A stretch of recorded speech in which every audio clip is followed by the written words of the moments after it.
السلام عليكم ورحمة الله وبركاته. السلام يا أمة الصوماليات meel kastay joogaan gaar ahaan ummadda reer Puntland waxaan leeyahay ciid mubaarak kullu caam wa antum bikheer. waan ka xumahay waxaan ka rabaa inaan bari wax yar kaga hadlo arrinta reer Sool dulmiga lagu hayo iyo dhibka lagu hayo iyo caburinta lagu hayo cagajugleynta maalin walba maatada qori caaradii lala dhacayo ilaahay intii ku dhaawacantay ha u boogadhayo. waxaan rabaa inaan buraanbur yar halka uga tiriyo nimanka Hargeysa jira ee u shaqo tagay u dhashay gobolka Sool. halyeeyadii dhuhuni raacow dhulkeeni mehem halyeeyadii dhuhuni raacow dhulkeeni mehem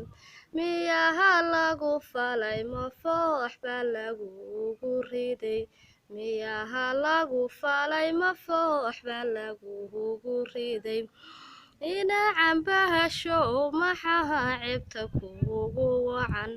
ina cambahashow maxaa ceebta kuugu wacan oo kama filanayne faaladu maxay ahayd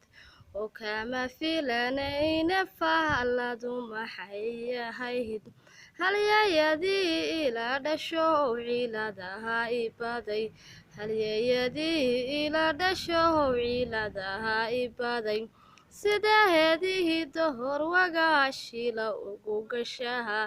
sideedii dohor wagaashila ugu gashahan sidee wadankeena aad shilin u dhahafsataan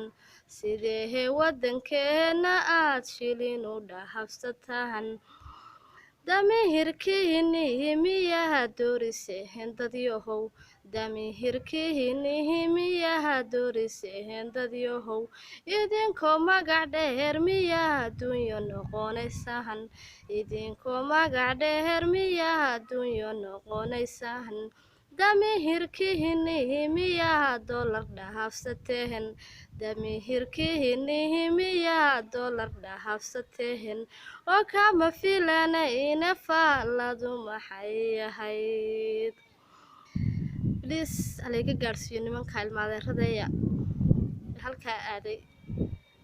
inay kuwaana qaataana waa wax dhici karta. halayga gaarsiiyo hala sheer gareeyo buraanburkan